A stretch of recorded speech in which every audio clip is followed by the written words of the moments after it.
Freedom Flag 1776 presents this revealing interview of Governor Sarah Palin as featured on Hannity and Combs' show on the Fox News channel. We hope you enjoy this multi-part YouTube presentation. Why do you think that some prominent women's groups in America have not supported you? You've even been attacked by some of them. I don't know. That's their prerogative, though. Again, this campaign is about very important issues that are not necessarily gender-specific, and I believe that the ticket is the right ticket for America as we progress our agenda that's going to lift up all Americans, and certainly I would love to have their support, but I'm not going to change my positions in order to get some of these groups and some in the media to try to woo them over. Don't have time to do that. We're moving forward on a ticket of reform.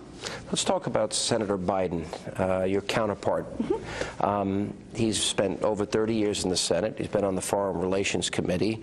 One might even wonder if Barack Obama would want to debate him. That is going to be your task. How big of a challenge do you view the upcoming debate with Senator Biden? Senator Biden has tremendous amounts of experience. You know, I think he was first elected when I was like in second grade. He's been in there a long time. So he's got the experience. He probably has the sound bites. He has the rhetoric. You know, he knows what's expected of him. He's a great debater also. And so, you know, yeah, it's going to be quite a task in front of me. But again, the American people are concerned about the issues aforementioned already here. And the American people, they are wise in reading through a lot of the rhetoric, and they want to know what a person's worldview is. They want to know what a person's agenda is. They also want to know what the examples are, that they can judge where that person will be able to lead them. You said that in the last part of your interview with, I noticed Charles Gibson, you said that you thought that Senator Obama, he probably regrets it now in terms of not picking Senator Clinton. Why do you feel that way? I think Senator Clinton had shown a lot of determination and stick-to-itiveness in her campaigns, and I have to respect that. I don't have to agree with all that she tried to push through and parts of her agenda. In fact, I don't agree with all of it. But there are some things that Hillary Clinton did that nobody can take away from her, and that is the 18 million cracks that she put there in that highest and hardest glass ceiling in America's political scene. She was able to affect that, and I respect that. Let me ask you this. Senator Obama had talked about people in Pennsylvania while he was in San Francisco as being bitter Americans, clinging to guns and clinging to religion. Do you think that was a put down of middle class people in the country? Well, you know, I'm one of those people. So I think that we just have great respect for a candidate who would not speak about us, middle-class Americans, in one part of the country and then turn around and say something different about middle-class America in another part of the country. And let me go back to John McCain and that assurance that I can give Americans that the candidate whom I am running with, he is the same man no matter where he is, no matter who is listening. He is a man who is so proud of America and is very much in touch with middle-class Americans and wants to be hired by Americans so that he can work for them and put government on their side. How are you dealing with some of the harsh attacks against you? Let me give you a couple of examples. Oh, thanks. Good. Yeah. I'm glad to do it. Yeah. South Carolina Democratic chairman said your primary qualification seems to be you didn't have an abortion. Politico reported, the National Organization for Women's spokesman, she's more a conservative man than she is a woman on women's issues. Gloria Steinem, Sarah Palin shares nothing but a chromosome with Hillary Clinton. Yeah, you got me at that first one, that abortion issue. That's an appalling comment.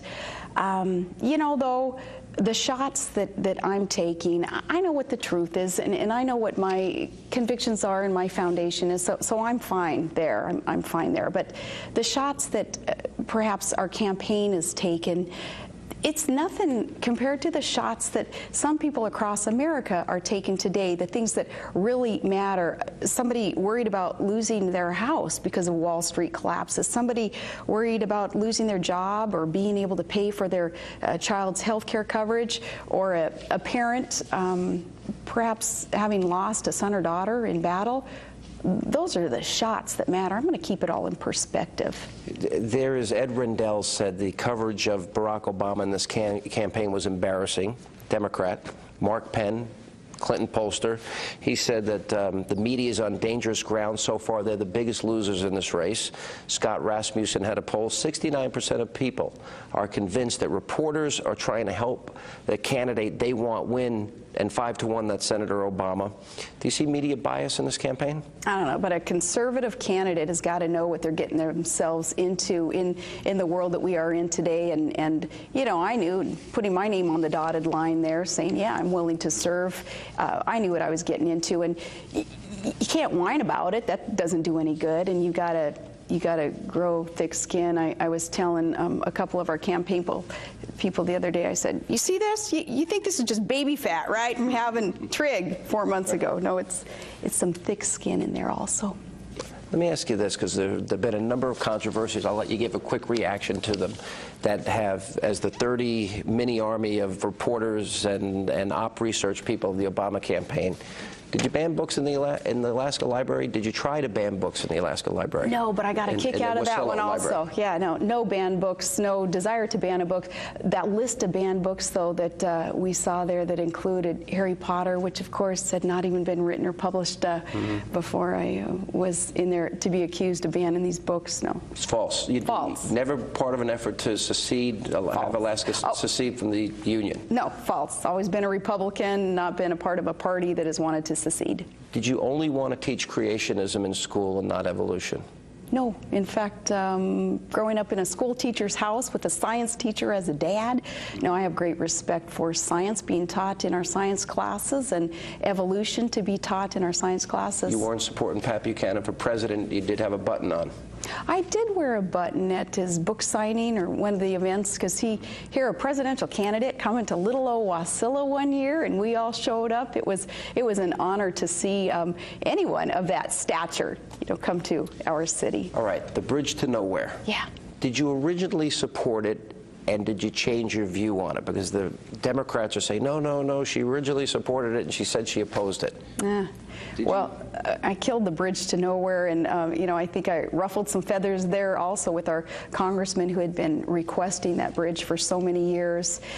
What we needed to do up there in Alaska was find some good transportation between the two land bodies there, and we did. We found that with an improved ferry system between Ketchikan and its airport. But the bridge to nowhere is, as I've been saying in my speeches, if it's something that Alaskans really want and support, which at this time they're not willing to support to such an extent that we'll pay for it ourselves, we'd better kill the bridge, because we know the rest of the nation's not going to pay for it. The biggest story, the biggest controversy now that has emerged with the 30 investigators, in Wasilla and the rest of Alaska, seems to deal with the firing of your ex-brother-in-law. Big issue in Alaska. Even news this morning that the Attorney General said, no, these subpoenas are not going to happen, et cetera, et cetera. What is your version of the story? My ex-brother-in-law is an Alaskan state trooper, and he's never been fired. He's still an Alaskan state trooper. We have two different issues going on here. Two different issues. One is a cabinet member, my commissioner of the Department of Public Safety, who had some strengths in some areas, insubordinate in some other areas, as we tried to rein in budgets and tried to find efficiencies in departments, and he wasn't willing to go there with his department. But his strengths in another area of public safety, I recognize that it was my responsibility, my obligation, to make sure we had the right people in the right places at the right time in the cabinet to best serve Alaskans. So I asked him to transfer into another position, and he chose not to be transferred, so he left